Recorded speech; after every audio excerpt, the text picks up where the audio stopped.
तो आज हम बात करने वाले हैं व्हेन द फोन रिंग्स के एपिसोड 11 के बारे में। तो एपिसोड 10 यहाँ खत्म होता है कि जब जो साउन है वो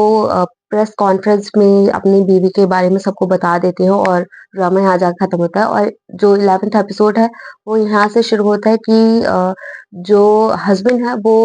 याद करते हैं कि 3 साल पहले जब वो शादी करके आए थे घर में, तो उन्होंने ऐसा डिसाइड किया था कि जो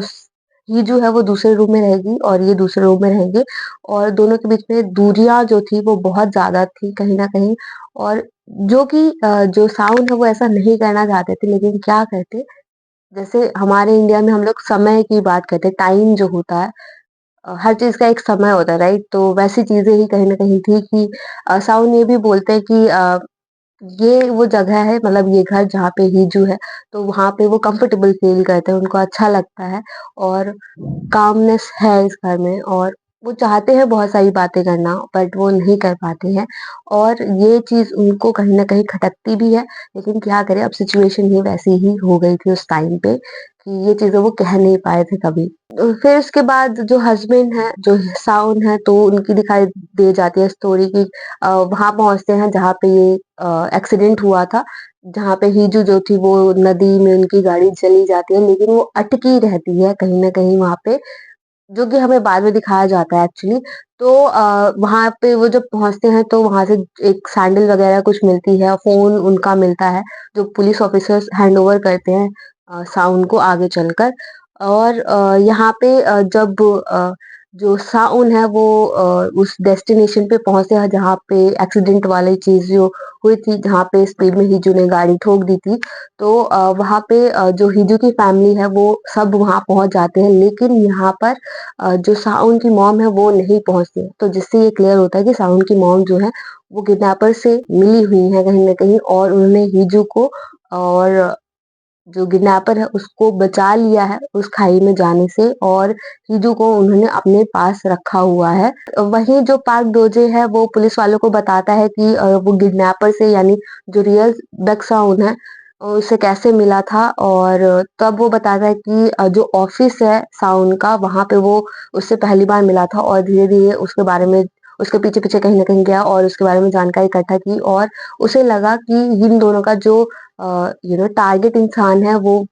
बेक साउन है, और वो उससे बदला लेना चाहते हैं कहीं ना कहीं। तो उन दोनों ने अपने हाथ मिलाए थे, लेकिन अंत में आप सबको पता है क्या होता है कि जो किडनैपर होता है वो रियल बेक साउन होता है। फिर यहाँ से एक चीज दिखाई जाती है कि जो हिजू की मॉम है वो बहुत ज्यादा, क्योंकि लड़की जो है उनकी गायब हो गई है, ठीक है, और उसकी लाश वाश कुछ नहीं मिली है, तो मम्मी जो है वो यहाँ पे बहुत सेंटिमेंटल होती है, इमोशनल होती हैं, और वो कहती हैं कि मैं तुम्हारी हैप्पीनेस के लिए चाहती थी कि तुम्हें उन जगहों पे तुम जाओ, उन लोग, मतलब पैसे हो तुम्हारे पास, तुम्हें कभी पीछे मुड़कर देखना ना पड़े, और आज तुम नहीं हो। और ये चीज उसकी जो बड़ी बहन है इना, वो देख लेती है कि मॉम जो है उनकी वो रो रही होती है उसके लिए। जैसे जो बेक्साउन के पेरेंट्स हैं, तो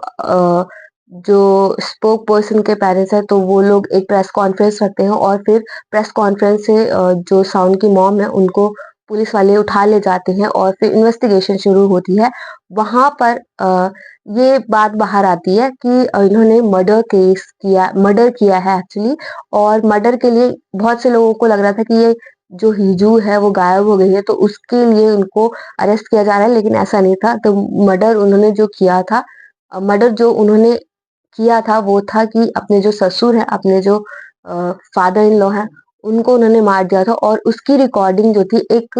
ड्रैगन की तरह, एक रिंग थी, उसमें रिकॉर्ड हो गई थी, जो कि जो साउंड है उन्होंने वो रिकॉर्डिंग रखी थी अपने पास। उन्होंने सोचा था कि कभी जरूरत पड़ी तो इस चीज को मैं बाहर लाऊंगा, लेकिन उन्हें नहीं पता था कि ऐसी सिचुएशन हो जाएगी कि मुझे ये बात अब रखनी पड़ेगी सामने। और फिर वो अपनी मॉम के पास जाते हैं, और फिर वो पुलिस स्टेशन में जो भी पूछताछ होती है, तो वहां पे वो सारी बातें बताते हैं, और कहते हैं कि मुझे पता है कि अगर आप जानते हो कि आप मुझे टॉर्चर करना चाहते हो कहीं ना कहीं, तो आप हीजू को जो है वो मारोगे नहीं, उसको आप बचा के रखोगे, ताकि आप मुझसे वो बदला ले सको जो कि आपके बेटा जब आपसे दूर था, तो आपने जो फील किया है उसके ना होने का, तो आप वो सारी चीजें मुझसे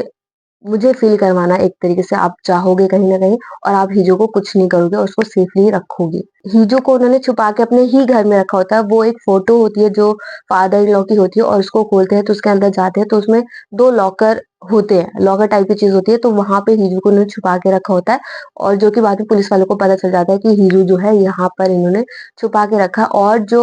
आदमी हीजो को वहाँ पे लेके आया था यानी जो कलीग था तो वो हीजो के पास जाता है और उसे कहता है तुम यहाँ से भाग जाओ और हीजो वहाँ से चली जाती है और नेक्स्ट क्या होता है कि जो ये कलीग है वो उसी के बगल वाले लॉकर में जैसे कि मैंने आपको बताया कि 2 लॉकर थे तो उसके बगल वाले में जो हमारा ये है किडनैपर है तो वो था तो उसके में एकदम लॉक एकदम उसको कर दिया था और उसको बाहर नहीं आने दे रहे थे और वहां से जो किडनैपर है अंदर से क्योंकि वो साइको टाइप का था उसको एंगर इश्यूज थे तो वो कहता है लेट्स प्ले अ गेम और बहुत सारी बातें कहता है लेकिन वो वहां पे लॉक ही जो कलीग होता है वो लॉक लगा देता है और जैसे ही वो लॉक लगाता है तो जो अम, उसके बॉस हैं यानी साउंड के जो फादर हैं वो गन ऐसे लेके खड़े हो जाते हैं कि खोलो और तुम मुझे जब तुमने आई कांटेक्ट किया था मेरी वाइफ से तभी मैं समझ गया था कि कुछ ना कुछ चल रहा है और वो फिर से खोलने के लिए कहते हैं और जैसे ही वो खोलते हैं तो वो बाहर आता है जो किडनैपर है और एक गन शॉट करता है और यहाँ पे हीरू जो है वो भाग रही होती है पीछे से तो उसको आवाज सुनाई देती है गन की और वो ऐसे राउंड राउंड करते करते वो कहीं नीचे गिर जाती है और वहां वो बेहोश हो जाती है और जब हिजू की आँख खुलती है तो किडनैपर भी उसके पीछे-पीछे गन लेके कहीं न कहीं आता है और ओन्नी, ओन्नी कह के उसको बुलाता है और जैसे ही वो अपने होश की हालत में होती है तो वो देखते हैं कि सामने से एक कार आ रही होती है तो वो हेल्प-हेल्प करते-करते उसके आगे भागने की कोशिश करती है और वो फाइनली कार के एकदम आगे जाती है और जैसे ही कार में जो बंदा होता है वो ब्रेक लगाता है तो हिजू एकदम ऐसे आँख वगैरह बंद कर लेती है। लेकिन जो बंदा कार के अंदर है वो हमारे होता है साउंड और साउंड हिजू की ऐसी हालत को देखकर वो थोड़े से इमोशनल हो जाते हैं और जब वो कार से बाहर निकल के आते हैं तो हिजू को हग करते हैं और फिर यहाँ पे क्या होता है कि हिजू भी बोलती है कि जो किडनैपर है वो यही हमारे आस-पास ही है कहीं न कहीं तो हिजू को लेकर जो साउंड है वो कहता है तुम कार में बैठो और फिर वो वहाँ से जाने लगते हैं। कार में जब हिजू और साउंड जा ही रहे होते हैं तो एकदम से सामने से किडनैपर आ जाता है और उनको फटाफट ब्रेक लगानी पड़ती है और जो किडनैपर होता है वो ऐसे एकदम गन पॉइंट पे रख के खड़ा होता है उन दोनों को और फिर उसके बाद जो साउंड है वो हिजू को बोलता है कि तुम इस गाड़ी से बाहर मत आना, चाहे कुछ भी हो जाए पर जो साउंड है वो बाहर जाते हैं और दोनों कुछ बात ही करते हैं कि तभी जो अ, गिनापर है वो साउंड को कुछ बात बोलता है कान में जिससे हीजू नहीं सुन पाती है लेकिन जो साउंड है वो मुड़कर पीछे देखते हैं तो उनकी आंखों से बहुत आंसू से निकल रहे होते हैं और वो हीजू को देख रहे होते हैं और वो बहुत ज्यादा गिल्ट में होते हैं वहां पे क्योंकि एक बात वो उनको बोलता है जो बात उनको काफी हिट कर जाती है और फिर उसके बाद एक गन चलने की आवाज सुनाई देती है और यहाँ पे जाके एपिसोड 11 जो है वो खत्म होता है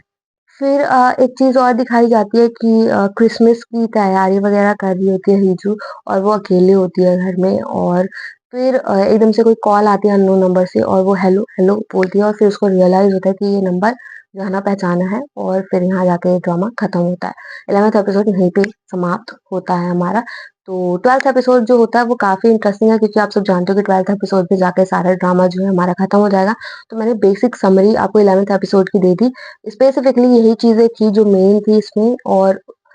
11th एपिसोड अच्छा था वैसे थोड़ा-सा सीरियस भी था कहीं न कहीं और जो 12th एपिसोड है वो इससे भी अच्छा होगा क्योंकि सारी बातें ही क्लियर हो जाएँगी और जो साउन और हिजू जो है वो साथ में कहीं न कहीं रहने लगते हैं। तो हम मिलते हैं 12th एपिसोड में।